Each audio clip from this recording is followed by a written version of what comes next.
BBC প্রবাহে আপনাদের সবাইকে স্বাগত জানাচ্ছি। আমি শারমিন রমা। শুরুতেই দেখে নেব আজ কি থাকছে। পারমাণবিক কার্যক্রম বন্ধে ইরানকে ঘুষ দিতে চেয়েছিল যুক্তরাষ্ট্র। বিস্ফোরক দাবি পররাষ্ট্রমন্ত্রী আব্বাস আরাগচির। নবম রাতের মতো অব্যাহত ওয়াশিংটন তেহরান পাল্টাপাল্টি হামলা। পার্লামেন্ট অভিমুখে ককরোচ জনতা পার্টির পদযাত্রা ঘিরে অগ্নিগর্ভ দিল্লি। পুলিশের সাথে আন্দোলনকারীদের ব্যাপক সংঘর্ষ। সংহতি জানিয়ে বিরোধীদের অংশগ্রহণ। বিশ্বকাপ ফাইনালে পরাজয় ঘিরে আর্জেন্টিনার রাজধানীতে ব্যাপক সংঘর্ষ। পুলিশ সমর্থকদের ধাওয়া পাল্টা ধাওয়া, ফাঁকা গুলি, টিয়ারশেল নিক্ষেপ। ইরানকে ঘুষ দেওয়ার চেষ্টা করেছিল যুক্তরাষ্ট্র ইউরেনিয়াম সমৃদ্ধকরণ প্রকল্প বন্ধের শর্তে। তেহরানকে নানা প্রকল্পের প্রলোভন দেখিয়েছিল, এমন বিস্ফোরক মন্তব্য করেছেন দেশটির পররাষ্ট্রমন্ত্রী আব্বাস আরাগচি। যুক্তরাষ্ট্রকে কড়া বার্তা দিয়ে বলেন, ইরানকে ভয় দেখানো কিংবা কেনা যাবে না। দেশটিতে মার্কিন অভিযান শুরুর অনেক আগেই পাল্টা হামলার প্রস্তুতি নিয়েছিল তেহরান, দাবি করেন এমন কথাও। যুদ্ধবিরতি ভেঙে আরেক দফা ক্ষেপণাস্ত্রের গর্জন। যুক্তরাষ্ট্র ইরান পাল্টাপাল্টি হামলায় উত্তপ্ত মধ্যপ্রাচ্য। এমন সময় গত বছর জুনে হয়ে যাওয়া 12 দিনের যুদ্ধ প্রসঙ্গে কথা বললেন ইরানের পররাষ্ট্রমন্ত্রী আব্বাস আরাগচি। সামনে আনলেন পর্দার আড়ালের গল্প। একটি ডকুমেন্টারির জন্য দেয়া সাক্ষাৎকারে আরাগচি বলেন, ইরানকে নিষেধাজ্ঞা শিথিল বা বিভিন্ন প্রকল্পের প্রলোভন দেখিয়ে ইউরেনিয়াম সমৃদ্ধকরণ কর্মসূচি থেকে সরাতে চেয়েছিল ওয়াশিংটন, কিন্তু সেই প্রস্তাব প্রত্যাখ্যান করেছিল তেহরান। এরপর হুমকি দিলেও তোয়াক্কা করেনি। আমাদের না ভয় দেখাতে পারবেন না ঘুষ দিতে। 12 দিনের যুদ্ধের আগেও ইসলামী প্রজাতন্ত্রকে প্রলোভন দেখানোর চেষ্টা করেছিল তারা। বলেছিল এটা করব সেটা করব, বিদ্যুৎ কেন্দ্র বানিয়ে দেব। বলেছিলাম আমাদের ইউরেনিয়াম সমৃদ্ধকরণ কর্মসূচি বিক্রির জন্য নয়। এটি এমন বিষয় যার জন্য 20 বছর ধরে নিষেধাজ্ঞা সহ্য করেছে ইরানের জনগণ। বিজ্ঞানীরা রক্ত দিয়েছেন। প্রথমবারের মতো চলমান যুদ্ধের শুরুর দিনগুলোর ভয়াবহতার কথা তুলে ধরেন ইরানের পররাষ্ট্রমন্ত্রী। সর্বোচ্চ নেতা আয়াতুল্লাহ আলী খামেনিকে হত্যার শঙ্কা এবং আগেই প্রস্তুত করে রাখা গোপন প্রতিরক্ষা পরিকল্পনার কথাও প্রকাশ করেন। প্রথম 3 দিন আমরা পুরো বিচ্ছিন্ন ছিলাম। কে বেঁচে আছে, কে শহীদ হয়েছেন জানার চেষ্টা করছিলাম। সবচেয়ে ভয়াবহ পরিস্থিতির জন্য আগে থেকে প্রস্তুত ছিলাম। সর্বোচ্চ নেতার উপর হামলা হলে কি পদক্ষেপ নেওয়া হবে তা কোড 110 নামে আগেই নির্ধারণ করা ছিল। যুদ্ধের পর ইরান আরো শক্তিশালী হয়ে উঠেছে বলেও দাবি করেন আরাগচি। তারাই এখন বলে আমাদের পারমাণবিক বোমা আসলে হরমুজ প্রণালী। বিশ্ব এখন উপলব্ধি করছে যে ইরান শক্তিশালী। সম্ভবত এটিই আমাদের বড় বিজয়। যুদ্ধ সত্ত্বেও ইসলামী প্রজাতন্ত্রের নীতি, আদর্শ ও মূল অবস্থানে কোনো পরিবর্তন হয়নি এবং হবেও না, এমন মন্তব্য করেছেন ইরানের পররাষ্ট্রমন্ত্রী। টানা নবম রাতের মতো ইরানে জোরদার হামলা চালিয়েছে ওয়াশিংটন। বিস্ফোরণের আওয়াজ পাওয়া গেছে অন্তত 5টি শহরে। আক্রান্ত হয়েছে 2টি গুরুত্বপূর্ণ বন্দরও, সেন্টকমের দাবি। জোরালো অভিযান চালানো হয়েছে আইআরজিসির মিলিটারি কমান্ড সেন্টার, আকাশ প্রতিরক্ষা, উপকূলীয় নজরদারি ব্যবস্থা, মিসাইল ও ড্রোন লঞ্চিং সাইট ও কমিউনিকেশন নেটওয়ার্ককে টার্গেট করে। জোরালো জবাব দিয়েছে ইরানও। দেশটির পশ্চিমে আইআরজিসির হামলায় পতিত হয়েছে একটি মার্কিন MQ-9 রিপার ড্রোন। এছাড়াও ব্যালিস্টিক মিসাইল ছোড়া হয়েছে জর্ডানের আকাবা বিমানবন্দরে মার্কিন বাহিনীর এয়ারক্রাফটে। আল আজরাক বিমান ঘাঁটিতে ধ্বংস হয়েছে কমপক্ষে 20টি হ্যাঙ্গার। হামলা হয়েছে কুয়েতেও। ক্ষতিগ্রস্ত একাধিক অস্ত্র ডিপো, আকাশ প্রতিরক্ষা ব্যবস্থা ও রাডার সিস্টেম। ইরাক ভূখণ্ডে ইরানের চালানো হামলায় নিহত হয়েছে আরও এক মার্কিন সেনা। রোববার এক বিবৃতিতে এই তথ্য নিশ্চিত করেছে যুক্তরাষ্ট্রের সেন্ট্রাল কমান্ড। জানায়, ইরাকের মার্কিন ঘাঁটি লক্ষ্য করে ড্রোন ছুড়েছিল ইরান। আকাশ প্রতিরক্ষা ব্যবস্থা ব্যবহার করে ভূপাতিত করা হয় সেগুলো। এর পরপরই ড্রোনগুলোর অবিস্ফোরিত বোমা নিষ্ক্রিয়ের প্রক্রিয়া শুরু হয়। হঠাৎ ঘটে বিস্ফোরণ। ঘটনাস্থলেই নিহত হন ওই মার্কিন সেনা। গত 28 ফেব্রুয়ারি যুক্তরাষ্ট্র ইরান সংঘাত শুরুর পর মধ্যপ্রাচ্যে এ পর্যন্ত মোট 17 মার্কিন সেনার প্রাণহানি ঘটল। হরমুজ প্রণালীতে আরও 2টি তেলবাহী ট্যাঙ্কারে বিস্ফোরণের ঘটনা হয়েছে।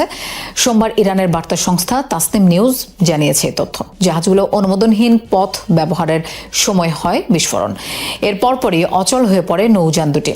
যুক্তরাষ্ট্রের চাপেই ট্যাঙ্কারগুলো এই পথ ব্যবহার করেছিল বলে দাবি তেহরানের। এই অঞ্চলে যুক্তরাষ্ট্রের সামরিক তৎপরতা যতদিন চলবে ততদিন পণ্যবাহী কোনো জাহাজই নিরাপদ নয় বলে জানিয়েছে আইআরজিসি। গত মাসে পাকিস্তানের মধ্যস্থতায় যুক্তরাষ্ট্র ইরান সমঝোতায় পৌঁছলে কয়েকদিনে কিছুটা স্বাভাবিক হতে শুরু করেছিল নৌ চলাচল। তবে গেল সপ্তাহ থেকে পাল্টাপাল্টি হামলার জেরে আবারও অচলাবস্থা তৈরি হয়েছে গুরুত্বপূর্ণ নৌপথটিতে। পিক্যাক্স মাউন্টেন ইরানের আরও একটি সম্ভাব্য ভূগর্ভস্থ পারমাণবিক সমৃদ্ধকরণ কেন্দ্র, এমন দাবি যুক্তরাষ্ট্র ও দেশটির মিত্রদের। প্রায় 2000 ফুট গভীর সুড়ঙ্গে শুধু উন্নতমানের সেন্ট্রিফিউজ নির্মাণের দাবি জানিয়ে আসলেও সম্প্রতি খনন কাজ ও নিরাপত্তা জোরদারে ব্যাপক তৎপরতা চালাচ্ছে ইরান, যার জেরে যে কোনো সময় এই পর্বতের গভীরে টানেলে বড় ধরনের হামলার হুঁশিয়ারি দিয়েছেন ডোনাল্ড ট্রাম্প।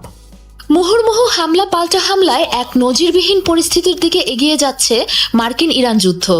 এমন সময় চরম হুঁশিয়ারির আরও একটি তীর ছুড়লেন মার্কিন প্রেসিডেন্ট ডোনাল্ড ট্রাম্প। এবার টার্গেট ইরানের রহস্যময় পর্বত পিক্যাক্স মাউন্টেন। তেহরান থেকে 220 কিলোমিটার দক্ষিণে জাগ্রস পর্বতমালায় সমুদ্রপৃষ্ঠের 1600 মিটার উঁচুতে অবস্থিত এই পাহাড়, যার ভেতরে রয়েছে দুটি ভূগর্ভস্থ টানেল কমপ্লেক্স। মাটির প্রায় 2000 ফুট গভীরে নিরেট গ্রানাইট কেটে তৈরি এই টানেলগুলো ধ্বংস করা মার্কিন অস্ত্রাগারের সবচেয়ে শক্তিশালী টানেল বিধ্বংসী বাংকার বাস্টারেরও ক্ষমতার বাইরে। ইরান আন্তর্জাতিক পরমাণু শক্তি সংস্থা এই কেন্দ্রে কেবলমাত্র উন্নত মানের সেন্ট্রিফিউজ অর্থাৎ ইউরেনিয়াম সমৃদ্ধকরণ যন্ত্র তৈরি ও সংযোজনের দাবি করে আসলেও গোপনে এখানে ইউরেনিয়াম সমৃদ্ধ প্ল্যান্ট নির্মাণ করছে তেহরান, এমন অভিযোগ তুলেছে যুক্তরাষ্ট্র ও তাদের পশ্চিমা মিত্ররা। পর্বতটিতে চলমান গতিবিধির উপর কড়া নজর রাখার এবং খুব শিগগিরই আঘাত হানার হুঁশিয়ারি দিয়েছেন মার্কিন প্রেসিডেন্ট। তাদের পারমাণবিক পরিস্থিতির অবস্থা বেশ নাজুক, তবুও পিক্যাক্স মাউন্টেনের দিকে লক্ষ্য রাখা হচ্ছে। প্রতিবারই এটি সম্পর্কে শুনি এবং বিষয়টি উড়িয়ে দেই। খুব শিগগিরই পিক্যাক্সে আঘাত হানতে পারি আমরা। Institute for science and international সিকিউরিটির প্রকাশিত সাম্প্রতিক তথ্যে জানা গেছে, দুর্ভেদ্য এই সুড়ঙ্গের প্রবেশপথ আরও শক্তিশালী ও উন্নত করছে তেহরান। পুরোদমে চলছে ভেতরের খনন কাজও। বিভিন্ন গণমাধ্যমের প্রতিবেদন অনুযায়ী ভূগর্ভস্থ কেন্দ্রটিকে অন্যতম সুরক্ষিত স্থাপনা হিসেবে বর্ণনা করেছে ইসলামিক প্রজাতন্ত্র ইরান। অন্যদিকে পারমাণবিক অস্ত্র তৈরির সক্ষমতা অর্জনে পিক্যাক্সকে ইরানের কৌশলগত ব্যাকআপ বলে মন্তব্য পশ্চিমাদের। ফিলিস্তিন জুড়ে অব্যাহত ইসরায়েলের বর্বরতা। গাজায় হামলায় প্রাণ গেছে অন্তত 2 জনের। দখলকৃত পশ্চিম তীরে একটি বাড়ি ও মসজিদে অগ্নিসংযোগ করেছে ইসরায়েলি দখলদাররা। রোববার হেব্রনের একটি গ্রামে আকস্মিক হামলা চালিয়ে আগুন ধরিয়ে দেয় দখলদার ইসরায়েলিরা। আগুন নেভাতে তৎপর হওয়া স্থানীয় বাসিন্দা ও ফায়ার সার্ভিস কর্মীদের সাথেও জড়ায় সংঘর্ষে। এছাড়াও দখলদারদের হামলায় নাবলুসের একটি শহরে আহত হয়েছে 4 ফিলিস্তিনি। জেনিন ও বেথলেহেমে অভিযান চালিয়ে 4 জনকে আটক করেছে আইডিএফ। পশ্চিম তীরের পাশাপাশি গাজার বিভিন্ন এলাকাতেও হামলা চালিয়েছে আইডিএফ। আহত ফিলিস্তিনিদের বহনকারী অ্যাম্বুলেন্স লক্ষ্য করেও চালিয়েছে গুলি। গেল অক্টোবরে শুরু হওয়া যুদ্ধবিরতির পর থেকে আইডিএফের হামলায় নিহত ফিলিস্তিনের সংখ্যা ছাড়িয়েছে 1000-এরও বেশিতে। গেল অক্টোবরে যুদ্ধবিরতি ঘোষণার পর গাজায় 3700 বার চুক্তি লঙ্ঘন করেছে ইসরায়েল। রোববার এক বিবৃতিতে এই তথ্য জানিয়েছে গাজার সরকারি মিডিয়া অফিস। যুদ্ধবিরতি চলাকালেই ইসরায়েলি আগ্রাসনে নিহত হন কমপক্ষে 1168 জন ফিলিস্তিনি। এছাড়া আহত 3734 জন। একই সময়ে আইডিএফের হাতে আটক হয়েছেন 149 ফিলিস্তিনি। চুক্তি অনুযায়ী উপত্যকায় 1.5 লাখের বেশি ত্রাণবাহী ট্রাক প্রবেশের কথা ছিল, কিন্তু এ পর্যন্ত মাত্র 60,000-এর কাছাকাছি ট্রাক ঢুকতে দেওয়া হয়েছে। এতে প্রয়োজনীয় ত্রাণের মাত্র 35% পৌঁছাতে পেরেছে গাজার ক্ষুধার্ত মানুষের কাছে। গাজায় ইহুদি বসতি পুনর্বহালের দাবিতে এবার বিক্ষোভ করেছে ইসরায়েলিরা। রোববার উপত্যকা অভিমুখে ব্যাপক বিক্ষোভ মিছিল করে কয়েকশো ইসরায়েলি। ইসরায়েল সীমান্ত পেরিয়ে গাজায় রীতিমতো অনুপ্রবেশ করে উচ্ছেদ হওয়া বসতি পুনরায় স্থাপনের দাবি তোলে তারা। যোগ দেয় বহু কট্টরপন্থী একাধিক মন্ত্রী ও সরকারি কর্মকর্তা। নিয়ম অনুযায়ী সংবেদনশীল এলাকাটিতে জনসমাগম নিষিদ্ধ থাকলেও বিক্ষোভকারীদের কোনো ধরনের বাধা দেয়নি আইডিএফ সেনারা। নিয়ম ভেঙে পতাকা হাতে গাজা সীমান্তে হাজির শত শত ইসরায়েলি। 21 বছর আগে গাজার গুশ কাতিফ বসতি থেকে উচ্ছেদ করা হয় ইহুদিদের। বছর ঘুরে আবারও সেই দিনেই বসতি পুনঃস্থাপনের দাবি জানিয়ে সীমান্তে ইসরায়েলিদের বিক্ষোভ। ইসরায়েলি দখলদারদের সংগঠন নাচালা সেটেলমেন্ট মুভমেন্টের উদ্যোগে গাজা অভিমুখে আয়োজিত হয় এই বিক্ষোভ সমাবেশ। দাবি জানানো হয় উত্তর গাজায় 3 বসতি ইলেই সিনাই, দুগিত ও নিসানিতে ইসরায়েলিদের পুনঃস্থাপনের। এতে Itamar Ben Gvir, Bezalel Smotrich সহ ইসরায়েলের একাধিক কট্টর মন্ত্রী ও নেতা অংশ নেন। গেল 4000 বছর ধরে গাজা ইহুদিদের অধিকারভুক্ত এলাকা এবং এটা কখনোই ফিলিস্তিনিদের ছিল না। ফিলিস্তিন নামের কোনো রাষ্ট্রই কখনো ছিল না। রোমানরা ইহুদিদের নির্বাসিত করার পর এই অঞ্চলকে ফিলিস্তিন ঘোষণা করেছিল, কিন্তু আমরা আমাদের জমি, আমাদের অধিকার আদায় করতে ফিরে এসেছি। গাজায় ইহুদিদের বসতি স্থাপন করা হবে। মার্কিন প্রেসিডেন্ট যেভাবে বলেছেন, আমরা ফিলিস্তিনিদের দেশ ত্যাগ করিয়ে ছাড়ব।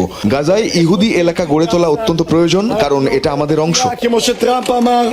ইয়েলো লাইন সীমান্তে যে কোনো ধরনের জনসমাগম নিষিদ্ধ। বিপুল সংখ্যক পুলিশ ও সেনা থাকা সত্ত্বেও বিক্ষোভকারীদের বাধা দেয়নি তারা। জড়ো হওয়ার 10 মিনিটেরও কম সময়ে ব্যারিকেড পার হয়ে অনুপ্রবেশ করতে শুরু করে বিক্ষোভকারীরা। পরে নিজে থেকেই সরে যায় সেনারা। 20 বছর আগে আমাদের এখান থেকে উচ্ছেদ করা হয়েছিল। আমরা এখন আর চুপ করে বসে নেই। পশ্চিম তীরের জুডেয়া ও সামারিয়ার উন্নয়ন চোখে পড়ার মতো। আমাদের দাবি গাজাতেও ঠিক এমনটাই করা হোক। ইসরায়েলি মানবাধিকার সংস্থা গিশার হিসাব অনুযায়ী বর্তমানে গাজায় অন্তত 60% এলাকার নিয়ন্ত্রণ তেল আবিবের হাতে। আলোচিত ককরোচ জনতা পার্টির পার্লামেন্ট মার্চ কর্মসূচিকে কেন্দ্র করে অগ্নিগর্ভ হয়ে উঠেছে দিল্লি। ভারতের শিক্ষা ব্যবস্থায় আমূল সংস্কার, প্রশ্ন ফাঁস বন্ধ এবং কেন্দ্রীয় শিক্ষামন্ত্রী ও প্রধানমন্ত্রীর পদত্যাগের দাবিতে এই কর্মসূচি দেওয়া হয়। এ সময় আন্দোলনরতদের উপর লাঠিচার্জ এবং টিয়ার গ্যাস ছোড়ে পুলিশ। আটক করা হয় বেশ কয়েকজনকে। আহত হয়েছে বহু মানুষ। এদিকে এই কর্মসূচিতে সংহতি জানিয়ে যোগ দেয় ভারতের বিরোধী রাজনৈতিক দলগুলো। পার্লামেন্ট চত্বরের ভেতরেই বিক্ষোভ করেন বিরোধী এমপিরা। ককরোচ জনতা পার্টির পার্লামেন্ট মার্চ কর্মসূচিতে অংশ নিতে আসা বিক্ষোভকারীদের লক্ষ্য করে এভাবেই একের পর এক টিয়ার গ্যাস ছোড়ে পুলিশ। তারপরও ব্যারিকেড ভেঙে পার্লামেন্ট অভিমুখে এগিয়ে যেতে থাকেন আন্দোলনকারীরা। এক পর্যায়ে তাদের উপর করা হয় লাঠিচার্জ। সোমবার ভোর থেকেই দিল্লির ঐতিহাসিক যন্তর মন্তর যেন পরিণত হয় হাজারো শিক্ষার্থী এবং তরুণের মিলন মেলায়। ভারতের বিভিন্ন প্রান্ত থেকে আসা আন্দোলনকারীরা শিক্ষা ব্যবস্থার সংস্কার, প্রশ্ন ফাঁসের বিচার এবং কেন্দ্রীয় শিক্ষামন্ত্রী ও প্রধানমন্ত্রীর পদত্যাগের দাবিতে স্লোগানে মুখর করে তোলেন পুরো এলাকা। পার্লামেন্ট অভিমুখে পদযাত্রা ঠেকাতে যন্তর মন্তর ঘিরে বহু স্তরীয় নিরাপত্তা বলয় গড়ে তোলে দিল্লি পুলিশ। শত শত পুলিশের পাশাপাশি মোতায়েন করা হয় আধা সামরিক বাহিনীর সদস্যদেরও।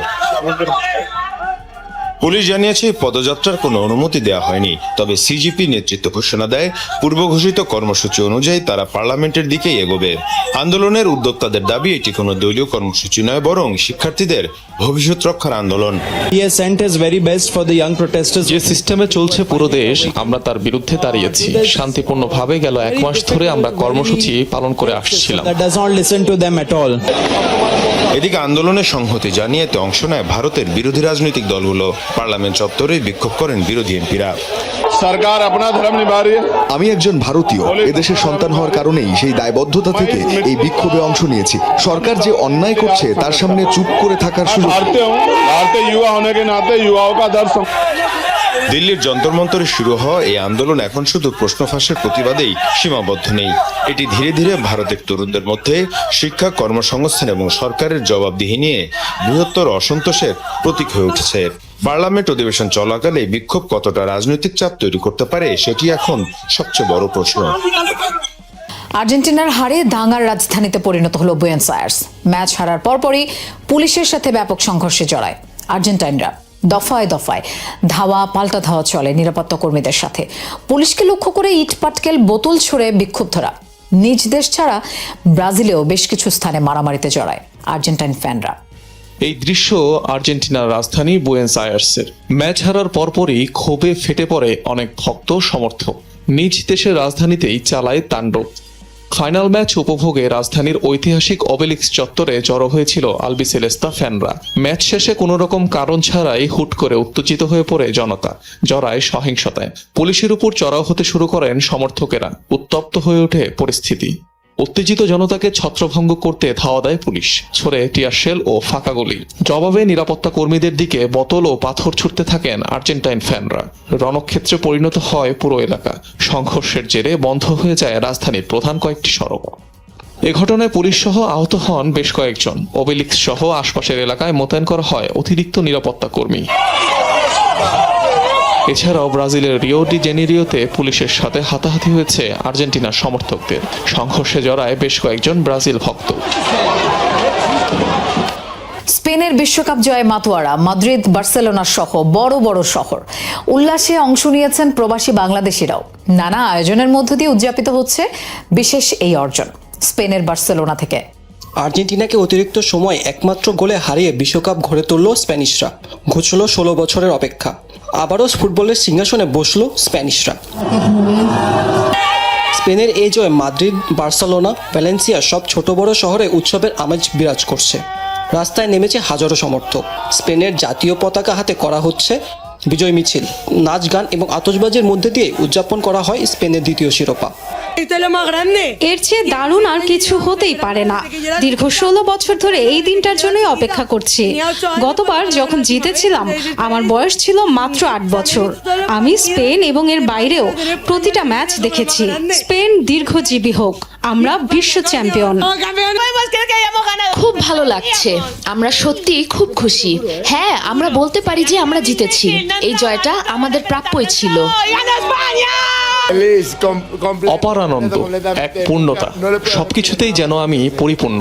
সত্যি বলতে এই পৃথিবীতে ঈশ্বরের কাছে এর চেয়ে বেশি কিছু চাওয়ার ছিল না আমার শরীর আর সত্তা মিলেমিশে একাকার।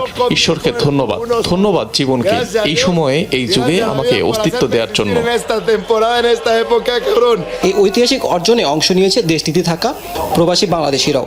টেলিভিশন ও বড় পর্দায় পরিবার বন্ধুদের সাথে খেলা উপভোগ করেন তারা। স্পেন যে তারুণ্য নির্ভর টিম নিয়ে এসেছিল, এই প্রত্যাশায় তারা শিরোপা গড়ে তুলেছে। স্পেন যোগ্য দল হিসেবে জয়ী হয়েছে, আমরা অনেক আনন্দিত। আর্জেন্টিনাকে লজ্জাজনক হার হারাবে এটা আমরা আগ থেকে জানতাম এবং স্পেন তা করে দেখিয়েছে। স্পেনের সাথে যদি আর্জেন্টিনার খেলা হয় তাহলে মেসিকে অসহায়ের মতো দেখা যাবে। আজকে সারা বিশ্ব সেটা দেখলো, মেসি অসহায়ের মতো ছিল। আসরের সেরা দল হিসাবে বিশ্বকাপ স্পেনেরই প্রাপ্য ছিল, আর তারা তা পূরণ করতে পারায় খুশির জোয়ারে ভাসছে পুরো দেশ। মার্কিন ভাইস প্রেসিডেন্ট জেডি ভ্যান্স ও সেকেন্ড লেডি উষা ভ্যান্সের ঘর আলো করে জন্ম নিল চতুর্থ সন্তান। রোববার মেরিল্যান্ডের ওয়াল্টার রিড ন্যাশনাল হাসপাতালে জন্ম নেয় তাদের পুত্র সন্তান। নাম রাখা হয়েছে অ্যালেক নিল ভ্যান্স। নবজাতক ও মা দুজনেই সুস্থ আছেন বলে জানা গেছে। যুক্তরাষ্ট্রের 150 বছরেরও বেশি সময়ের ইতিহাসে এই প্রথম কোনো ভাইস প্রেসিডেন্ট পদে থাকাকালে সন্তানের অভিভাবক হলেন। নবজাতক অ্যালেক ভ্যান্স ছাড়াও জেডি উষা দম্পতির ঘরে রয়েছে আরও 3 সন্তান। তাদের 2 জন ছেলে ও 1 জন মেয়ে। দক্ষিণ আমেরিকার দেশ গায়ানায় 133 যাত্রী নিয়ে উপকূলে একটি ফেরি ডুবে যাওয়ার ঘটনা ঘটেছে। নিখোঁজ বহু মানুষ। এখন পর্যন্ত নারী, শিশু সহ জীবিত উদ্ধার করা হয়েছে অন্তত 67 জনকে। নিখোঁজদের সন্ধানে অব্যাহত জোরদার তল্লাশি। কর্তৃপক্ষের তথ্য মতে শনিবার 116 যাত্রী ও 17 ক্রু নিয়ে দেশটির রাজধানী জর্জ টাউন থেকে পোর্ট কাইতুমার উদ্দেশ্যে রওনা হয় ফেরিটি। পথিমধ্যে তীর থেকে প্রায় 7 মাইল দূরে উত্তর আটলান্টিক উপকূলে উল্টে যায় নৌযানটি। এরপর ফেরিটি থেকে জরুরি বিপদ সংকেত পাওয়ার পর উদ্ধার কাজে তৎপর হয় জরুরি বাহিনী। দুর্ঘটনার কারণ খতিয়ে দেখা হচ্ছে বলে জানিয়েছে পুলিশ। লাতিন দেশ পেরুতে অনুভূত হলো 5.3 মাত্রার ভূমিকম্প। প্রাণ গেছে 6 জনের, আরও 22 জন আহত। এই তথ্য নিশ্চিত করেছে দেশটির জাতীয় জরুরি অবস্থা পরিচালন কেন্দ্র। শনিবার রাতে মধ্যাঞ্চলীয় জুনিন প্রদেশে অনুভূত হয় কম্পন। উৎপত্তি স্থল ছিল ভূগর্ভের 24 কিলোমিটার গভীরে। মাটির নিচে চাপা পড়া মরদেহগুলো উদ্ধার করে একটি অস্থায়ী তাঁবুতে রাখা হয়েছে। আশঙ্কা বাড়তে পারে নিহতের সংখ্যা। আটকা পড়া বাসিন্দাদের উদ্ধারে অভিযান চলমান রয়েছে। ভূমিকম্পের ক্ষয়ক্ষতি নিরূপণে কাজ করছে প্রশাসন। বিরল জোড়া টর্নেডো দেখা গেল সুইডেনে। দেশটির পশ্চিমাঞ্চলীয় একটি এলাকার ক্যামেরায় এই মুহূর্ত ধরা পড়েছে। অদ্ভুত সেই দৃশ্য এরই মধ্যে সামাজিক যোগাযোগ মাধ্যমে ভাইরাল। একাধিক ভিডিওতে জলাভূমির ওপর দ্রুতগতিতে ঘুরপাক খেতে দেখা যায় টর্নেডো দুটিকে। বেশ কিছুক্ষণ স্থায়ী হওয়ার পর 2টি টর্নেডো মিলিত হয় একটিতে। খানিক পরে এটি বাতাসে মিলিয়ে যায়। তবে এই ঘটনায় কোনো ক্ষয়ক্ষতি হয়নি। নিষেধাজ্ঞার বেড়াজাল গলিয়ে মাত্র কয়েক সপ্তাহের ব্যবধানে $6 বিলিয়ন তেল বিক্রি। হ্যাঁ, অবিশ্বাস্য মনে হলেও আন্তর্জাতিক রাজনীতির দাবার চালে ঠিক এই সুযোগটি লুফে নিয়েছে ইরান। যুক্তরাষ্ট্রের সঙ্গে এক স্বল্পমেয়াদী সাময়িক চুক্তির সুযোগে প্রায় 7 কোটি ব্যারেল অপরিশোধিত তেল রপ্তানি করেছে তেহরান, যার বর্তমান বাজার মূল্য প্রায় 5 থেকে 6 বিলিয়ন মার্কিন ডলার। কিন্তু কিভাবে সম্ভব হলো এটি? মার্কিন প্রভাবশালী সংবাদ মাধ্যম দ্য ওয়াল স্ট্রিট জার্নাল সম্প্রতি এক প্রতিবেদনে এই চাঞ্চল্যকর তথ্য সামনে এনেছে। পরমাণু অস্ত্রবিরোধী বেসরকারি সংস্থা ইউনাইটেড এগেইনস্ট নিউক্লিয়ার ইরানের তথ্যের বরাত দিয়ে তারা জানায়, গত জুন থেকে জুলাই মাসের মাঝামাঝি সময়ের মধ্যে ইরানের প্রায় 20টি তেলের ট্যাঙ্কার এশিয়ার বিভিন্ন দেশের উদ্দেশ্যে রওনা দেয়। গত 22 জুন মার্কিন ট্রেজারি বিভাগের ফরেন অ্যাসেটস কন্ট্রোল অফিস বা ওএফএসি হঠাৎ একটি সাধারণ লাইসেন্স জারি করে। এই লাইসেন্সের মাধ্যমে ইরানি তেল ও পেট্রোলিয়ামজাত পণ্য উৎপাদন, সরবরাহ এবং বিক্রির ওপর মার্কিন নিষেধাজ্ঞা সাময়িকভাবে শিথিল করা হয়। মূলত একটি অঘোষিত যুদ্ধবিরতি ও কৌশলগত সমঝোতার অংশ হিসেবেই এই সিদ্ধান্ত নিয়েছিল ট্রাম্প প্রশাসন। তবে আন্তর্জাতিক রাজনীতির এই সাময়িক স্বস্তি বেশি দিন টেকেনি। পূর্ব নির্ধারিত চুক্তি অনুযায়ী এই শিথিলতা আগামী 21 আগস্ট পর্যন্ত বজায় থাকার কথা ছিল। কিন্তু সবাইকে চমকে দিয়ে মাত্র 2 সপ্তাহের মাথায় গত 7 জুলাই মার্কিন ট্রেজারি বিভাগ সেই লাইসেন্স বাতিল ঘোষণা করে। নতুন নির্দেশনায় ইরানের তেল খাতের উপর পুনরায় কঠোর নিষেধাজ্ঞা আরোপ করা হয় এবং সব ধরনের নতুন লেনদেন নিষিদ্ধ করা হয়। হঠাৎ কেন মার্কিন প্রশাসন অবস্থান বদলালো তা নিয়ে নানা গুঞ্জন থাকলেও একটি বিষয় স্পষ্ট, মাত্র কয়েক সপ্তাহের এই সুযোগ পুরোপুরি কাজে লাগিয়েছে ইরান। আর এর মাধ্যমে তারা প্রমাণ করেছে ভূরাজনীতির জটিল সমীকরণে নিষেধাজ্ঞা যেমন চূড়ান্ত অস্ত্র নয়, তেমনি কূটনীতির মঞ্চে চিরস্থায়ী শত্রু বলেও কিছু নেই। যুক্তরাষ্ট্র আর ইরানের মধ্যে বিরোধ নতুন কিছু নয়। মাঝে মধ্যেই এই দুই দেশের উত্তেজনা এমন এক পর্যায়ে পৌঁছায় যখন বিশ্বজুড়ে প্রশ্ন ওঠে, তবে কি এবার সত্যিই চূড়ান্ত যুদ্ধ বাঁধতে চলেছে? ওয়াশিংটন আর তেহরানের এই চরম লড়াইয়ের মাঝে সবচেয়ে বড় প্রশ্নটি হলো, যুক্তরাষ্ট্র কি ইরানে কোনো স্থল অভিযান বা সেনা মোতায়েন করবে? বিশ্লেষকরা বলছেন এর উত্তর না। চরম উত্তেজনা সত্ত্বেও ওয়াশিংটনের পক্ষ থেকে ইরানে কোনো ধরনের স্থল আগ্রাসনের সম্ভাবনা প্রায় শূন্য। কিন্তু কেন? কাতারের জর্জটাউন ইউনিভার্সিটির রাজনৈতিক বিশ্লেষক অধ্যাপক পল মাসগ্রেভ সম্প্রতি আন্তর্জাতিক সংবাদ মাধ্যম আল জাজিরাকে দেওয়া এক সাক্ষাৎকারে এই পরিস্থিতির একটি নিখুঁত বিশ্লেষণ করেছেন। তার মতে, হোয়াইট হাউস যে কোনো মূল্যে একটি রক্তক্ষয়ী স্থলযুদ্ধ এড়াতে চাইছে, আর মার্কিন প্রেসিডেন্ট ডোনাল্ড ট্রাম্পের এই মুহূর্তে এমন কোনো বড় সামরিক পদক্ষেপ নেওয়ার মতো রাজনৈতিক সদিচ্ছাই নেই। মার্কিন প্রশাসনের এই পিছুটানের পেছনে মূল কারণ দুটি: নিজেদের সেনাদের প্রাণহানি এড়ানো এবং একটি দীর্ঘমেয়াদী যুদ্ধ থেকে দূরে থাকা। ইতিহাস বলে, মধ্যপ্রাচ্যে যে কোনো দীর্ঘমেয়াদী যুদ্ধ যুক্তরাষ্ট্রের জন্য রাজনৈতিক ও অর্থনৈতিকভাবে বড় বিপর্যয় ডেকে এনেছে। আর ইরান কোনো ছোটখাটো দেশ কিংবা ভেনেজুয়েলার মতো সহজ কোনো লক্ষ্য নয়। ইরান আয়তনে বিশাল এবং সামরিক দিক থেকেও বেশ শক্তিশালী, ফলে দেশটিতে চাইলেই খুব সহজে মার্কিন অস্ত্র, সেনা বা সামরিক সরঞ্জাম প্রবেশ করানো সম্ভব নয়। অধ্যাপক মাসগ্রেভ একটি গুরুত্বপূর্ণ বিষয় সামনে এনেছেন। তিনি বলেছেন, ইরানে যদি বড় কোনো স্থল অভিযান চালাতে হয় তবে মার্কিন বাহিনীকে বিশাল পরিসরে প্রস্তুতি নিতে হবে, আর এই দীর্ঘ প্রস্তুতির সময়টাই হবে যুক্তরাষ্ট্রের জন্য সবচেয়ে ঝুঁকিপূর্ণ। কারণ এই সুযোগে মার্কিন বাহিনীর ওপর পাল্টা মারাত্মক আঘাত হানার সুবর্ণ সুযোগ পেয়ে যাবে ইরান। ফলে যে কোনো স্থল অভিযান মার্কিন সেনাদের জন্য চরম বিপর্যয় ও রক্তপাতের কারণ হতে পারে। ইরান মূল ভূখণ্ডে না হলেও দেশটির দক্ষিণাঞ্চলীয় দ্বীপপুঞ্জগুলো দখল করার জন্য কি কোনো সামরিক অভিযান হতে পারে? বিশেষজ্ঞরা বলছেন, যদি তেমন কিছু ঘটেও তবে তার রূপ নিতে পারে বর্তমান ইউক্রেন যুদ্ধের মতো। ইউক্রেন যুদ্ধ যেমন একটি দীর্ঘমেয়াদী রক্তক্ষয়ী ও বিধ্বংসী লড়াইয়ে পরিণত হয়েছে, ট্রাম্প প্রশাসন কখনোই চাইবে না তাদের নিজেদের সেনারা তেমন কোনো পরিস্থিতির মুখোমুখি হোক। যুক্তরাষ্ট্রের কৌশলটা ঠিক কি?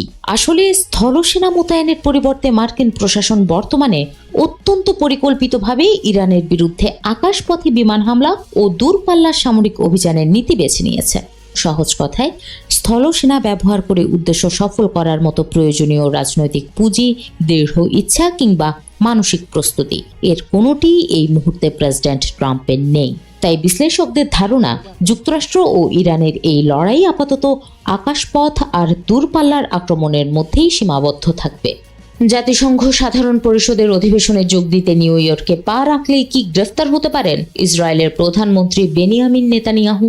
এমন এক নজিরবিহীন সম্ভাবনার কথা উস্কে দিয়ে নতুন আলোচনার জন্ম দিয়েছেন নিউ ইয়র্কের mayor Zohran Mamdani the New York টাইমসকে দেওয়া এক সাক্ষাৎকারে মামদানি বলেছেন, নেতানিয়াহু একজন যুদ্ধাপরাধী যার বিরুদ্ধে আন্তর্জাতিক অপরাধ আদালত বা আইসিসি আনুষ্ঠানিক অভিযোগ এনেছে। তাই আন্তর্জাতিক আইন অনুযায়ী তার বিচার হওয়া উচিত এবং তাকে দ্য হেগের আদালতে দাঁড় করানো উচিত।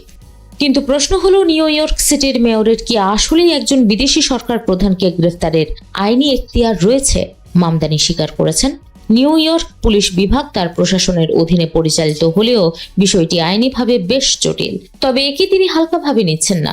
আগামী সেপ্টেম্বরে নেতানিয়াহু নিউ ইয়র্কে এলে তার বিরুদ্ধে কোনো আইনি পদক্ষেপ নেওয়া সম্ভব কিনা তা খতিয়ে দেখতে সিটির আইন বিভাগের সঙ্গে নিবিড় ও সক্রিয় আলোচনা চালিয়ে যাচ্ছেন তিনি। মামদানির এই মন্তব্যের পর প্রতিক্রিয়া জানাতে সময় নেয়নি ইসরায়েল। জাতিসংঘে নিযুক্ত ইসরায়েলের রাষ্ট্রদূত ড্যানি ডানন সামাজিক যোগাযোগ মাধ্যম এক্সে ক্ষোভ প্রকাশ করে লিখেছেন, নিজের দায়িত্ব ও শহরে ক্রমবর্ধমান ইহুদি বিদ্বেষ মোকাবেলার দিকে নজর না দিয়ে মামদানি শিরোনাম হওয়ার জন্য ইসরায়েলের উপর আক্রমণ চালাচ্ছেন। ড্যানন স্পষ্ট জানিয়ে দিয়েছেন, এই হুমকিতে কিছুই পরিবর্তন হবে না। নেতানিয়াহু নিউ ইয়র্কে আসবেন এবং গর্বের সঙ্গে জাতিসংঘে ভাষণ দেবেন। উল্টো মামদানিকে কটাক্ষ করে তিনি বলেন, যদি কাউকে গ্রেফতার করতেই হয় তবে নিউ ইয়র্কের এই নেতাকেই করা উচিত। নেতানিয়াহু বনাম মামদানির এই দ্বন্দ্ব অবশ্য নতুন নয়। এর আগে একটি রেডিও অনুষ্ঠানে মামদানির বিরুদ্ধে হামাসকে সমর্থন এবং গোপনে আমেরিকাকে ঘৃণা করার অভিযোগ তুলেছিলেন নেতানিয়াহু।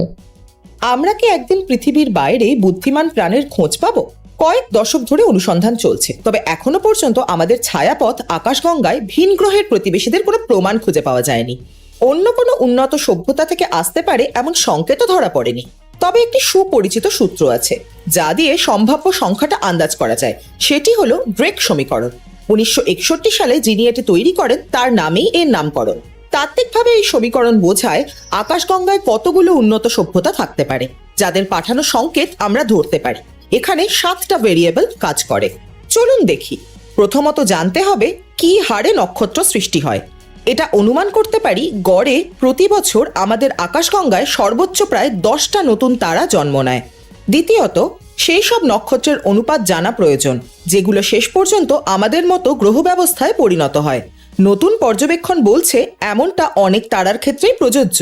এরপর জানতে হবে সেই সব সৌরজগতে কতগুলো উপযুক্ত পরিবেশের গ্রহ আছে, অর্থাৎ বাস করা যায় এমন গ্রহ।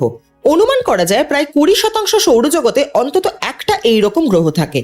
তাতে এমন তাপমাত্রা থাকে যা জলের জন্য উপযুক্ত, আর আমরা জানি জল প্রাণের জন্য খুবই গুরুত্বপূর্ণ। পরের অংশটা আরো কঠিন। পরবর্তী ভেরিয়েবলগুলোর জন্য কোনো তথ্য নেই, শুধুই অনুমান। এই সম্ভাব্য বাসযোগ্য গ্রহগুলোর মধ্যে কতগুলোতে সত্যিই প্রাণের উদ্ভব হয়েছে সেই অনুপাত দরকার। এরপর কতগুলোতে সেই প্রাণ বুদ্ধিমত্তা অর্জন করে সেটাও জানতে হয়। তবুও হিসাব শেষ হয় না। এরপর দরকার এই বুদ্ধিমান প্রাণীদের কতজন যোগাযোগের জন্য এমন সংকেত ব্যবহার করে যা আমরা শনাক্ত করতে পারি। সবশেষে সময়ের বিষয়টা। একটা কাল্পনিক সভ্যতা কতক্ষণ ধরে এই ধরনের সংকেত পাঠাতে পারে? সংকেত কেবল আলোর গতিতেই ভ্রমণ করতে পারে এবং আকাশগঙ্গা অনেক বড়, তাই সেই সংকেত পেতে গেলে সময়টাও ঠিকমতো মিলতে হবে। ড্রেক সমীকরণে এমন অনেক ভেরিয়েবল আছে যেগুলো শুধু অনুমানই করতে পারি, তাই এটা নির্ভুল হিসাবের চেয়ে বেশি একটা চিন্তার অনুশীলন। আপনি যদি ভিন গ্রহে বুদ্ধিমান প্রাণের সম্ভাবনা নিয়ে আশাবাদী হন, তাহলে এই সমীকরণ হাজার হাজার সভ্যতার ভবিষ্যৎবাণী করতে পারে, অথবা কেবল সেই সভ্যতাটারই করতে পারে যা আমাদের পরিচিত এই পৃথিবীতেই। সবাইকে শুভকামনা জানিয়ে আমি শারমিন রমাজ এখানে বিদায় নিচ্ছি। ভালো থাকবেন।